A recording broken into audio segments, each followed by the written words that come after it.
સમાજમાં છોકરા છોકરીઓના જે પ્રશ્નો ઊભા થયા છે, સેક્સ્યુઅલ પ્રશ્નો, પ્રેમ પ્રકરણો, દીકરા દીકરીઓ, તમારા માટે ખાસ આ વાત કરવા એક બાપ સમજીને એક ભાઈ સમજીને કરવા આવ્યો. 4 દીકરીઓનો બાપ છું. મારી 3 દીકરીના ત્યાં લગ્ન થયા છે. મોટી દીકરી ત્યાં તો દીકરીને ત્યાં દીકરી આવી છે.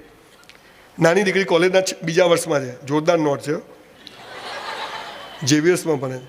શું છે એટલે મેં તો ભાઈ કોઈ નથી, મગજ ખાતા નહીં તમે આખો દિવસ. મેં તો ભાઈ ખાતો જ નથી, છે જ નહીં મારે કીધું. હું જેટલું બોલું ને મને બધું આપે ને હું એવું કોઈ કહેતોય નથી પાછો.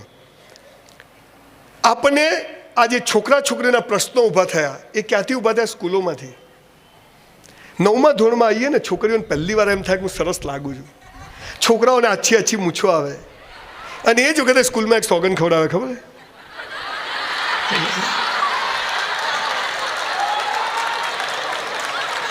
લગ્ન કરવા પાકિસ્તાન જવાનું?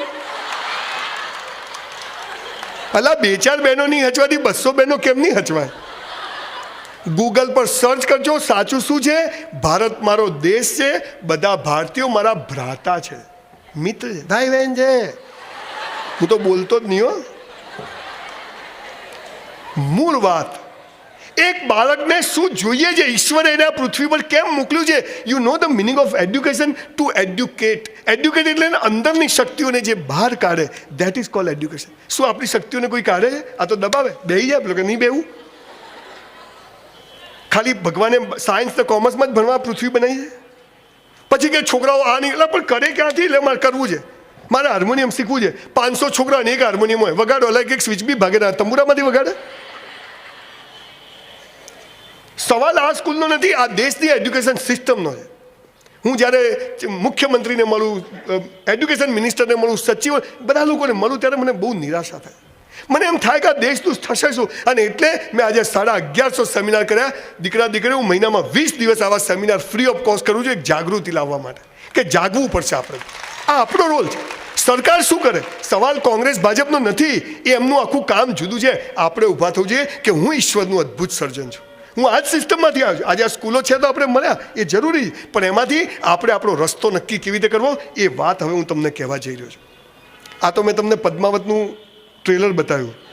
વિષય હવે શરૂ કરું ને કે પછી રહેવા દઉં? જવું નથી ઘેર? પીપી બીપી કોઈ કશું નહીં? ખાલી મફતમાં તો કેવી મજા આવે નહીં? પછી અહીંયા બધા 100 રૂપિયા મૂકતા જજો હા બધા. 2007માં હું અમેરિકા ગયો પહેલી વાર. તો એક શાકભાજીની દુકાનમાં ગયો. કેટલી મોટી દુકાન ખબર? આ મેદાનથી મોટી. આપણે તો લારી જોયેલી, તો અંદર કેળા, આટલા મોટા કેળા, પછી ડઝન ના હોય, સિંગલ હોય. તો મેં તો કેળું લીધું, તો બધું કેળા ઉપર સ્ટીકર મારેલું, ઓપન ફ્રોમ ધીસ સાઈડ, અહીંથી ખોલો. અલા મેં કીધું આ ધોળિયાઓને કેળું ખોલતા નહીં આવડતું, એમાં હું સ્ટીકર મારવાનું અહીંથી ખોલો. તો કેળું લઈને ત્યાં કાઉન્ટર પર એક સરસ છોકરી બેઠી, ત્યાં હાલા લોકો મસ્ત હોય. Yes gentleman, may help you? મેં કીધું બેન તારું જ કોમ છે. અને આપણે કેવી બેઠી હોય, શું છે? કૂતરાને જેમ વળ ગયો. તમે કલોલ બસ સ્ટેન્ડ પર જાઓ, બેન અમદાવાદની બસ કેટલા વાગ્યા? બોર્ડ નથી માર્યું? તને દાઢી કરવા બેહાડી જઈએ. ક્યાં સરસ જવાબ આપે. ઊભી થઈ ગઈ. મેં કીધું why there is a sticker on every banana open from this side, you don't know how to open it? Oh gentlemen, listen carefully. In America, there must be instruction on everything, and we Americans follow all the instructions. But we Indian never follow any instruction.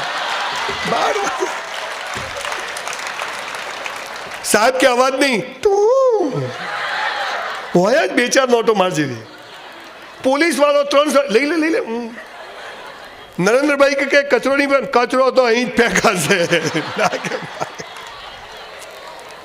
એક વાત કહું સાહેબ, ન આપણે મા બાપની સૂચના માનીએ છીએ, ન ધર્મગુરુઓની માનીએ છીએ, ન સ્કૂલોના ટીચરોની માનીએ છીએ.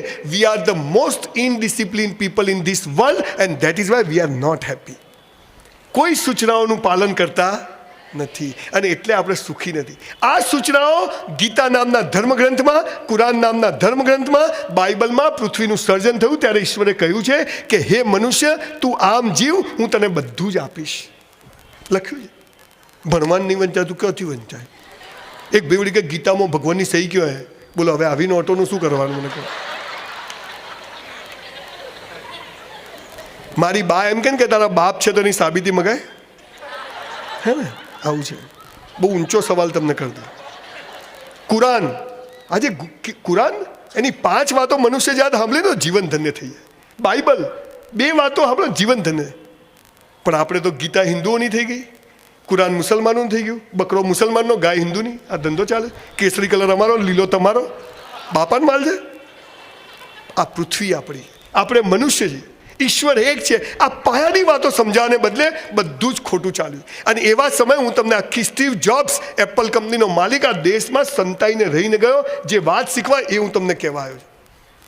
શું શીખીને ગયો? હવે સાંભળજો ધ્યાનથી. આજે તમે દીકરા દીકરીઓ સ્કૂલમાં જે આવ્યા છો ને, બહાર જાઓ ને ત્યારે બિલકુલ જુદા થઈને જજો. એ ગેરંટી મારું છું. જુદા થઈને જશો, જિંદગી મસ્ત. ઊંઘમાં ફોટો હસતો આવવો જોઈએ. લાગે શું લોટરી છે. અને એક વાક્યમાં મારી આખી ફિલોસોફી કહી દઉં તમને તો ઉપરવાળાને એ પસ્તાવો ના થવા દેતા કે તમને માણસ બનાવીને એને ભૂલ કરી છે.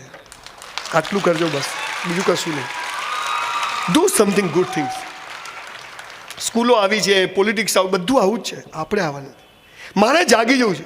આ પૃથ્વી પર મારો રસ્તો હું બનાવીશ. મારો રસ્તો સ્કૂલ, કોલેજ, પોલિટિશિયન અને નેતાઓ નક્કી નહીં કરે. મારો રસ્તો હું નક્કી કરીશ. બધું આવું જ છે. ખાડા ખચડા રસ્તા છે, પણ મારે મારા ડેસ્ટિનેશન પર પહોંચવું છે. અને એના માટે જેને સફળ થવું છે એની વાત કહેવા આવ્યો છું. શું છે સફળ થવાનો નિયમ છે સાહેબ? ઈશ્વરે આ પૃથ્વીનું સર્જન કર્યું ત્યારે દરેકને કાનમાં કહીને શું મોકલ્યા કે હે મનુષ્ય, તારા જીવનની 4 અવસ્થાઓ છે. કેટલી છે? 4. દરેકની. આ વાત કોના માટે છે? જેને સુખી થવું છે, જેને ગાડીઓ ફેરવવી છે, મસ્ત હસબન્ડ વાઈફ, મસ્ત ઊંઘમાં ફોટો હસતો આવે, ગમે તેવામાં હસતા રહો. આ ઓટોમેટિક. તમને સાયકલ આવડે? પહેલી વાર ચલાવો શું થાય? પપ્પા આમ પકડે આમ જાય, આમ સીધી આમ થાય. ઓટલા પર બેહીને પડો તો આમ પડી જાય. અને પછી આવડી જાય, પછી દાંત બી છૂટા થઈ જાય. Over confidence. બસ હું સાયકલ શીખવાડવા આવ્યો છું. જીવનની 4 અવસ્થાઓ છે દીકરીઓ. પહેલું છે આપણો ધર્મ, બીજું છે પૈસા કમાવા, ત્રીજું છે કુછ કુછ હોતા હૈ, પ્રેમ થવો. હા કરવાનું બેટા, વાર છે હજુ. પહેલું છે ધર્મ, બીજું છે પૈસા કમાવા, ત્રીજું છે પ્રેમ થવો, લગ્ન થવા, અવર સેક્સ્યુઅલ લાઈફ, અને ચોથું છે મોક્ષ, ઇસ્લામમાં જેને કયામતની વાત કરી છે. પછી ભગવાને આગળ શું કહ્યું કે હે મનુષ્ય, તું પૃથ્વી પર હું તને જ્યાં જન્મ આપું, પહેલું ને છેલ્લું તું કરજે, બીજું ને ત્રીજું મારી પર છોડ દેજે. આપણે શું ચાલુ કર્યું? આ 2 હું કરું, આ 2 તું કર. બધા લો ચાલ. આ સ્કૂલમાં આવો તો સાહેબના નિયમો પાળવા પડે કે નહીં? પ્રિન્સિપાલના નિયમ કાઢી મૂકે.